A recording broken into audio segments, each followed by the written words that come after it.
नमस्कार प्यारे विद्यार्थियों, स्वागत अभिनंदन आपका बहुत बहुत स्वागत है helix paramedical and nursing classes में। साथियों, आप सभी लोगों को बीएससी नर्सिंग 2024-25 का जो आपने एग्जाम दिया उसका रिजल्ट आ चुका है। उसकी काउंसलिंग प्रक्रिया चल रही है। आज हम बात करेंगे हमें कैसे काउंसलिंग करवानी है। काउंसलिंग करवाने के बाद चॉइस फिलिंग आपने करी, करने के बाद आपने रिपोर्टिंग कैसे करवानी है, उसके बारे में आज हम लोग चर्चा का विषय है ये आज। और हम इस पर बात करेंगे किन लोगों को क्लासेस कंटिन्यू करनी चाहिए, किन लोगों को क्लासेस कंटिन्यू नहीं करनी चाहिए, किन लोगों को ड्रॉप लेना चाहिए, किन लोगों को ड्रॉप नहीं लेना चाहिए, किन लोगों को गवर्नमेंट कॉलेज मिल रही है तो कौन सा कॉलेज लेना चाहिए, कौन सा कॉलेज छोड़ देना चाहिए। इन सब तमाम तरह के मुद्दों पर हम लोग आज बातचीत करने वाले हैं। ठीक है, आपने जैसे ही 12th के बाद एक सपना देखा था कि मेरा नर्सिंग के अंदर एडमिशन हो जाएगा तो मैं तैयारी कर लेता हूँ। आप तैयारी करने के लिए तमाम तरह कोचिंग संस्थानों में जाते हैं, इवन हेलिक्स में भी आप आते हैं या किसी भी कोचिंग संस्थान में जाते हो, आप एक सपना लेके आते हैं। पहले आपका एक सपना होता है कि मुझे किसी भी तरीके से गवर्नमेंट नर्सिंग कॉलेज मिल जाए, लेकिन अगर नहीं मिला है तो मुझे क्या करना चाहिए, क्या मुझे दोबारा से तैयारी करनी चाहिए, इसके बारे में बात करेंगे। अगर मेरा सबसे पहले तो हम लोग बात करना चाहते हैं उन तमाम विद्यार्थियों के लिए जिन्होंने इस बार कॉलेज लेने का मन बना लिया है, चाहे उनका गवर्नमेंट कॉलेज में सिलेक्शन हुआ हो, चाहे वो प्राइवेट कॉलेज में लेना चाहते हो। साथियों, मैं सबसे पहले भाइयों सबसे पहले आप लोगों को लेके चलता हूं आपकी उन उम्मीदों पर जो उम्मीदें आपके घर वालों ने आपसे लगा रखी हैं। हो सकता है वो उम्मीदें गवर्नमेंट कॉलेज को लेकर हो सकती हैं, हो सकता है वो उम्मीदें प्राइवेट कॉलेज को लेकर हो सकती है, कोई ड्रीम प्राइवेट कॉलेज की जो अच्छा कॉलेज आपको लगता है उसके लिए हो सकती है। मैं आपको बता देना चाहता हूं कि अगर आप लोगों ने काउंसलिंग प्रक्रिया के बाद में बच्चों गवर्नमेंट कॉलेज आपको मिला है तो बहुत अच्छी बात है, वरना प्राइवेट में भी बहुत सारे अच्छे अच्छे कॉलेज आप वहां पर भी ज्वाइन कर सकते हैं अगर आप चाहते हैं तो। ठीक है, चलिए मैं सबसे पहले फीस स्ट्रक्चर की बात करूंगा कि अगर हम लोग फीस की बात करें तो मैं आपको बता दूं बच्चों, आपके गवर्नमेंट कॉलेज क्यों बेटर रहते हैं। सबसे पहली बात तो गवर्नमेंट कॉलेज इसलिए बेटर रहता है बच्चों कि वहां पर मेडिकल कॉलेज होता है, मेडिकल हॉस्पिटल होता है, उस मेडिकल कॉलेज का हॉस्पिटल होता है, नर्सिंग कॉलेज वहीं होते हैं। तो नर्सिंग कॉलेज के जितने भी स्टूडेंट्स हैं उनको प्रैक्टिस करने के लिए बहुत सारे अवसर प्राप्त होते हैं और साथ साथ स्टाइपेंड भी मिलता है। जिस तरह से जैसे बेरोजगारी भत्ता मिलता है अपने ग्रेजुएशन करने के बाद, वैसे ही वहां पर स्टाइपेंड मिलता है कि ये बच्चे हमारे प्रैक्टिस करते हैं, काम करते हैं, मरीजों की सेवा करते हैं, तो उनको स्टाइपेंड भी मिलता है। और उनकी जो फीस रहती है उसके ऊपर भी मैं चर्चा करेंगे। गवर्नमेंट कॉलेज की जो फीस है बच्चों, मैं वो बता देता हूँ। गवर्नमेंट कॉलेज फीस 50,000 रहने वाली है आपके जनरल कैटेगरी के लिए, ओबीसी कैटेगरी के लिए, एमबीसी कैटेगरी के लिए और ईडब्ल्यूएस कैटेगरी के बॉयज के लिए। ये सभी जनरल कैटेगरी बॉयज, ओबीसी के बॉयज, एमबीसी के बॉयज और ईडब्ल्यूएस कैटेगरी बॉयज के सबके लिए आपकी जो फीस रहने वाली है गवर्नमेंट कॉलेज में वो रहने वाली है 50,000 रुपए, राइट। पर ईयर की बात हम लोग यहाँ कर रहे हैं। और 20,000 रुपए गवर्नमेंट कॉलेज की बात कर रहा हूँ, 20,000 रुपए फीस रहने वाली है पर ईयर, पर एनम। आपके सभी गर्ल्स के लिए छूट दी गई है, चाहे जनरल कैटेगरी की हो, चाहे ओबीसी कैटेगरी की हो, चाहे एमबीसी की हो, चाहे ईडब्ल्यूएस की हो। सभी कैटेगरी गर्ल्स की जो फीस रहने वाली वो रहने वाली है मात्र 20,000 रुपए। लेकिन एससी एसटी बॉयज को भी यहाँ पे छूट दी गई है। इनकी जो फीस रहने वाली है मेरे प्यारे बच्चों, वो तमाम तरह के जितने भी एससी एसटी वर्ग के जितने भी लड़के हो चाहे लड़कियां हो, ये मान सकते हो उन सब की फीस कितनी रहने वाली है, 20,000 रुपए रहने वाली है, राइट बच्चों। प्राइवेट कॉलेज की मैं बात करूं तो बेटा प्राइवेट कॉलेज की जो फीस रहने वाली है वो रहने वाली है लगभग 1,30,000 रुपए पर एनम।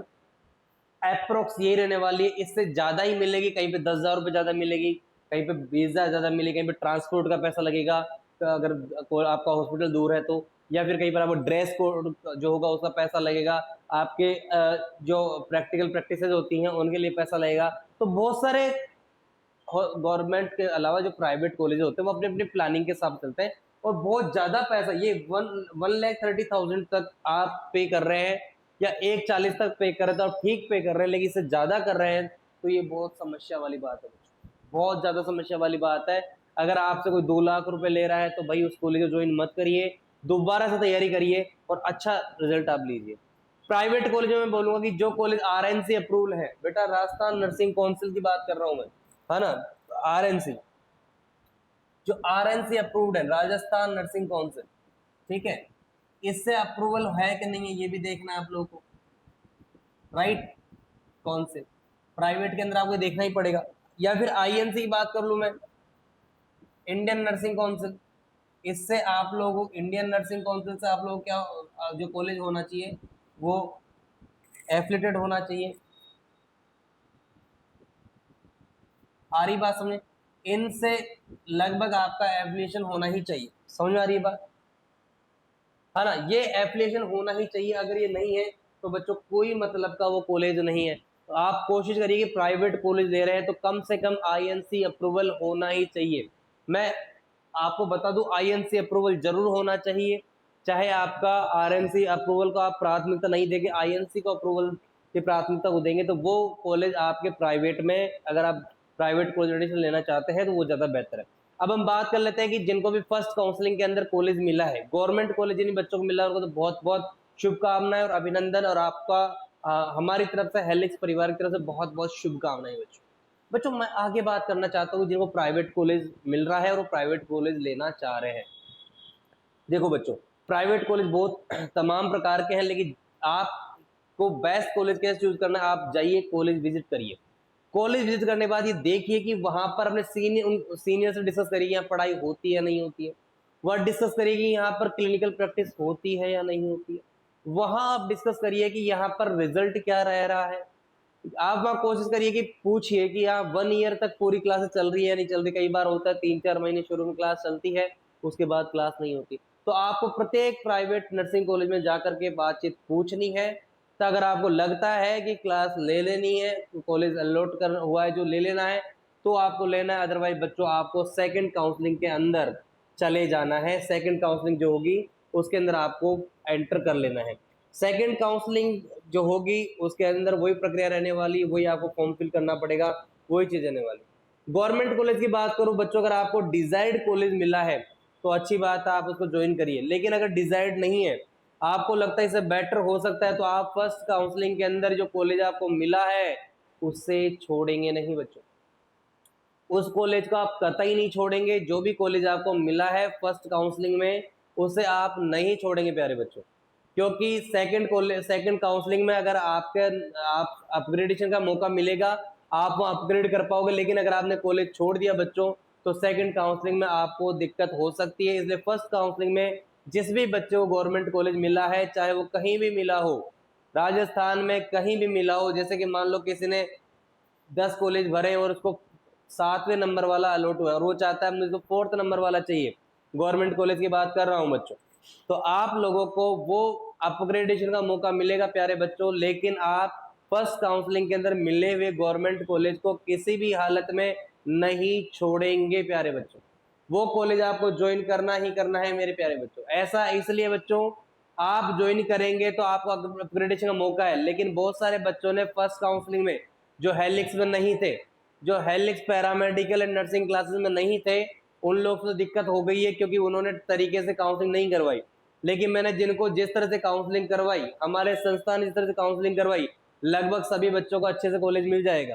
लेकिन काउंसलिंग प्रक्रिया जैसे मैंने फॉलो करवाई है वैसे ही आपको फॉलो करनी है। आपके स्क्रीन पे कॉन्टेक्ट नंबर चल रहा होगा, सेकंड काउंसलिंग में आप हमारे से कॉन्टेक्ट कर सकते हैं, राइट बच्चों। अगर आपको कोई हेल्प नहीं कर रहा है तो आप जो नंबर दिया गया है उस पर व्हाट्सएप कर सकते हैं या फिर कॉल कर सकते हैं, ठीक है प्यारे बच्चों। आगे हम बात करते हैं। तो जिन्होंने मन बना लिया है कि मुझे इस बार कॉलेज लेना ही लेना है, ठीक है बच्चों, तो उनके लिए मैं बता दूं कि जब वो रिपोर्टिंग करने जाएंगे तो उनको कौन कौन से डॉक्यूमेंट की जरूरत रहने वाली है। These are the documents, right बच्चों, these are the list of documents which are required for reporting in BSc nursing colleges. जितने भी बीएससी नर्सिंग कॉलेजेस है, अगर आप फर्स्ट काउंसलिंग बाद रिपोर्टिंग कर रहे हैं या सेकंड काउंसलिंग बाद रिपोर्टिंग करेंगे या आगामी थर्ड या फोर्थ राउंड की काउंसलिंग बाद रिपोर्टिंग करेंगे, तो आपको ये डॉक्यूमेंट आपके पास रहना जरूरी है प्यारे बच्चों। तमाम राजस्थान के बच्चों के लिए न्यूज है। आरयूएचएस जो यूनिवर्सिटी है हेल्थ साइंसेज है उसकी तरफ से ये न्यूज है। Required documents for counselling reporting, reporting के लिए जो आपके डॉक्यूमेंट्स चाहिए उसके बारे में हम लोग चर्चाएं कर रहे हैं। 10th क्लास का मार्कशीट आपका होना चाहिए, 12th क्लास का मार्कशीट अपना होना चाहिए। देखो बच्चों, राजस्थान के आरबीएसई में और सीबीएसई के अंदर मार्कशीट के साथ में सर्टिफिकेट अटैच होता है। लेकिन अगर आपने किसी और जगह से किया है और सर्टिफिकेट अटैच नहीं है तो आप लोगों को वो सर्टिफिकेट, ध्यान रखिए बच्चों, आप लोगों को सर्टिफिकेट तुरंत से ले लेना है, क्योंकि आपको पता है कि फर्स्ट रिपोर्टिंग का जो फर्स्ट काउंसलिंग रिपोर्टिंग की जो लास्ट डेट है बच्चों, वो आपको पता होगा। फर्स्ट काउंसलिंग की रिपोर्टिंग की जो लास्ट डेट है मेरे प्यारे बच्चों, वो कितनी है? 12 नवंबर 2024 है बेटा, लास्ट डेट है ये बच्चों लास्ट डेट। तो आपको घबराना नहीं है, तब तक आप लोग सब चीज तैयार करवा सकते हैं। रिपोर्टिंग का लास्ट डेट जो है फर्स्ट काउंसलिंग से जो आपको कॉलेज मिला है, उसमें रिपोर्टिंग का लास्ट डेट जो है वो आपका बच्चों 12 नवंबर 2024 है। तब तक आप लोगों को सारी चीजें आराम से तैयार किया जा सकता है। तो ये 12th क्लास और 10th क्लास के मार्कशीट कम सर्टिफिकेट होना चाहिए आपके साथ में, सर्टिफिकेट जरूर होना चाहिए। बात करें हम लोग, आधार कार्ड आपके पास होना चाहिए। अगर आपका आधार कार्ड मोबाइल नंबर से लिंक नहीं है तो करवा लीजिए। और बच्चों लिंक, कई बार दिक्कतें हो जाए तो हमको कोई अच्छा कॉलेज मिल रहा है वो रह नहीं जाए, तो बच्चों आधार कार्ड के साथ साथ आप अपना ड्राइविंग लाइसेंस या वोटर आईडी जरूर लेके जाए। कि मान लो आधार कार्ड आपका मोबाइल नंबर से लिंक नहीं है, उस कंडीशन में मान लीजिए वो आपको किसी भी कंडीशन में कोई दिक्कत हो जाए, डीडी के टाइम को दिक्कत हो जाए, तो ये सारी चीजें आपको ध्यान में रखनी है। ठीक है। डोमिसाइल सर्टिफिकेट, मूल निवास प्रमाण पत्र, ये बहुत जरूरी है। जिसका नहीं बना हुआ है बच्चों वो अप्लाई कर दे, वो अप्लाई कर दे और अपने नियर बाय जो नगर निगम पड़ता है वहीं पर जाके तुरंत अप्लाई करें, ताकि वो विद इन 2 से 3 से 4 दिन में आ जाए। अगर ये नहीं है आपके पास में तो बच्चों आपको रिपोर्टिंग में मौका नहीं मिलेगा। उस स्थिति में एक अवस्था है कि हम ऐसा कर सकते हैं कि हम अप्लाई करके एक एफिडेविट बनवा सकते हैं कि मैं राजस्थान का मूल निवासी हूँ, मैंने फला फला नगर निगम में अप्लाई किया हुआ है, और फला फला जो भी नगर निगम या जो भी आपके इलाके में जो भी पड़ता है ना, उसमें अप्लाई किया हुआ है, और मैं आपको तुरंत या इतने दिनों में जमा करवा दूंगा। ये एफिडेविट या शपथ पत्र आपको देना पड़ेगा।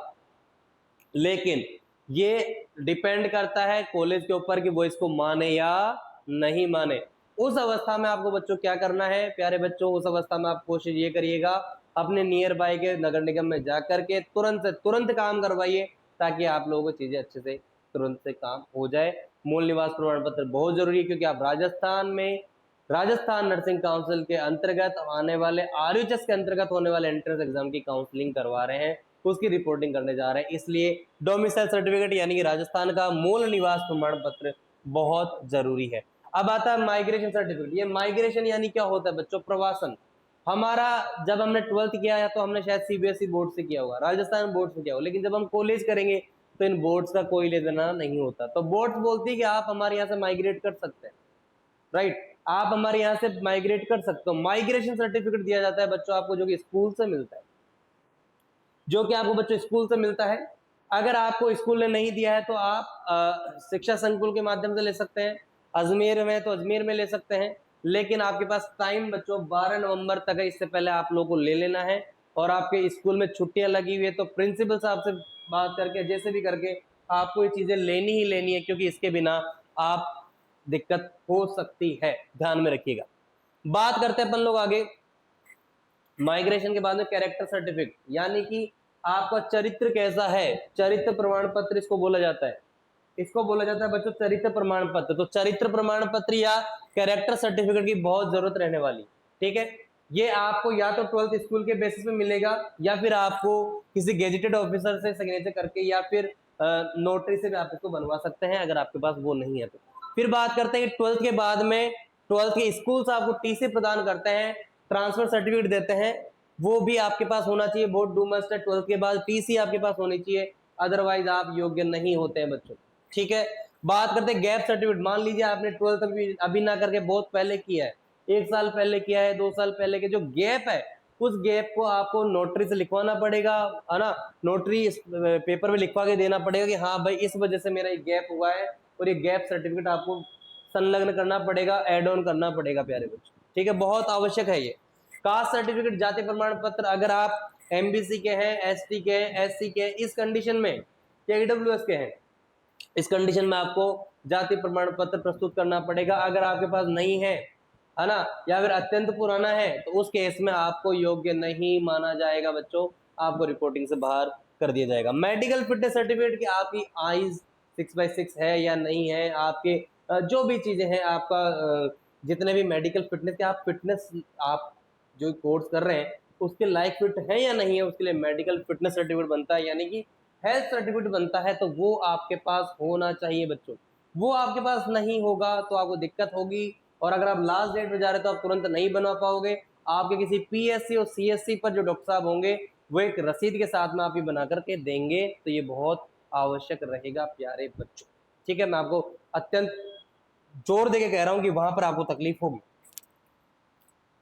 आगे बात करते हैं पासपोर्ट साइज की। बेटा वैसे तो 4 फोटो की जरूरत है, कि आप 8 लेके जाइए क्योंकि आपको आवश्यकता ज्यादा की पड़ सकती है। आरयूएच के एप्लीकेशन फॉर्म की बात करते हैं, जब आपने तमाम तरह के कोचिंग संस्थानों से या सेल्फ करके जब तैयारी करी होगी, उसके बाद में आपने नर्सिंग का फॉर्म भरा होगा बच्चों, तो आपने उम्मीद के साथ नर्सिंग फॉर्म भरा होगा, लेकिन आप क्या करते हो, फॉर्म फिल करने के बाद में तो खो देते हो। लेकिन हमारे कोचिंग संस्थान में एक फॉर्म बच्चों का सेव रखा जाता है, जो बच्चे खो भी चुके हैं वो आकर के ले जा सकते हैं। हमारे पास सब तक के बच्चों के एप्लीकेशन फॉर्म सेव है, और मैं कहता हूं कि जो बच्चे किसी भी कोचिंग, तो कोचिंग संस्थान इसको सेव रखते हैं, आप खुद भी सेव रखें क्योंकि ये बहुत काम की चीज होती है बच्चों। एडमिट कार्ड की हम लोग बात करेंगे, आपका एग्जाम टाइम से एडमिट कार्ड जो था वो आपके पास होना जरूरी है। ये बताता है कि आपने एग्जाम दिया था, ये प्रूफ है बच्चों। आपका रिजल्ट या अलॉटमेंट, जो भी अलॉटमेंट आया है, जो भी कॉलेज आपको मिला है, वो रिजल्ट आपका चाहिए होगा बच्चों। काउंसलिंग के लिए आपने जो जो कॉलेज भरे थे वो उसका फॉर्मेट का, उसका स्क्रीनशॉट सॉरी प्रिंट आउट आपके पास होना चाहिए। काउंसलिंग के लिए ई चालान आपने 550 रुपए का जो चालान आपका कटा था वो आपके पास होना चाहिए। अंडरटेकिंग परफॉर्मा आपके पास होना चाहिए। और बच्चों 3 एफिडेविट जरूर आवश्यक है। 3 एफिडेविट एंटी रैगिंग, कि आप किसी भी रैगिंग पूरे जो भी आपका कोर्स की अवधि रहेगी, 4 साढ़े 4 5 साल जो भी अवधि रहेगी इंटर्नशिप मिला करके, आप कभी भी किसी भी रैगिंग अवस्था में, रैगिंग गतिविधि में नहीं लिप्त मिलेंगे। आपको एंटी रैगिंग का एफिडेविट देना पड़ेगा बच्चों। आपको कोर्स लिविंग पेनल्टी, अगर आप कोर्स बीच छोड़ दे तो क्या पेनल्टी लगेगी, उसके लिए आपको एफिडेविट देना पड़ेगा। बॉन्ड सर्टिफिकेट 500 रुपए के स्टाम्प पे बॉन्ड बनाना पड़ेगा, और आपको बॉन्ड फिल करना पड़ेगा कि मैं ये कॉलेज किसी भी अवस्था में नहीं छोड़ूंगा।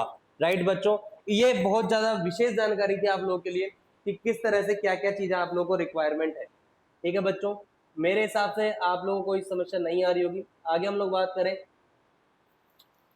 आगे बच्चों का मैं बता दूं कि बहुत सारे बच्चों का क्वेश्चन कल से आ रहे हैं, विच नर्सिंग कॉलेज इज बेस्ट। बेटा बार बार बता रहा हूं, और इसके बारे में मैं तमाम तरह को बताएं कि जो कॉलेज आईएनसी अप्रूव्ड हैं उन कॉलेजों को फटाफट से छोड़ना ही नहीं है। अगर वो कॉलेज आपको आईएनसी अप्रूव्ड मिला है तो, अगर आपको आईएनसी अप्रूव्ड कॉलेज मिला है तो छोड़ना ही नहीं है। समझ आ रही बात? गवर्नमेंट कॉलेज मिला है तो जरूर से जरूर ज्वाइन करना है। ऐसा नहीं करना है कि मैं तो अगली बार आरयूएच ले लूंगा, छोड़ना नहीं है। राउंड 2 में बेटा अपग्रेडेशन हो जाएगा, राउंड 2 में आपको मिल जाएगा दूसरा अच्छा कॉलेज। प्राइवेट कॉलेज में आप उन कॉलेजेस को प्राथमिकता देंगे जो आईएन से अप्रूव्ड होंगे।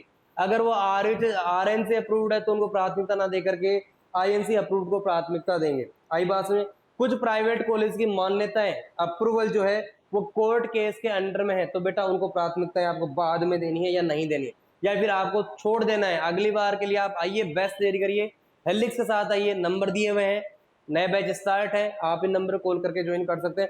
विदाउट आईएनसी अप्रूवल जो कॉलेज है आप उनको मत देखिए बच्चों, वो आपको आगे जीवन भर का आपका नुकसान हो सकता है, कि कोर्ट के मैटर बच्चों जिंदगियां गुजर जाती है, लेकिन कोर्ट के मैटर नहीं सुलझा करते बच्चों। बार बार कह रहा हूं, आप जाइए, 12 तारीख तक का समय है, कॉलेज विजिट करिए, आईएनसी लिस्ट में प्राथमिकता है कि नहीं वो देखिए, रेगुलर क्लास उस कॉलेज में हो रही है नहीं है देखिए, हॉस्पिटल ड्यूटी लगातार हो रही है नहीं हो रही बच्चों ये देखिए। एक्स्ट्रा फीस तो कोई प्राइवेट कॉलेज नहीं ले रहा है ना बच्चों। कोई कॉलेज अगर एक्स्ट्रा फीस ले रहा है तो आप छोड़ दीजिए, आप सेकंड राउंड के अंदर जाइए, हॉस्पिटल विजिट करिए। आप हॉस्पिटल के अलावा प्राइवेट कॉलेज में अगर आपको हॉस्टल की सुविधा है तो आप हॉस्टल जाकर देखिए कि किस तरह के हॉस्टल।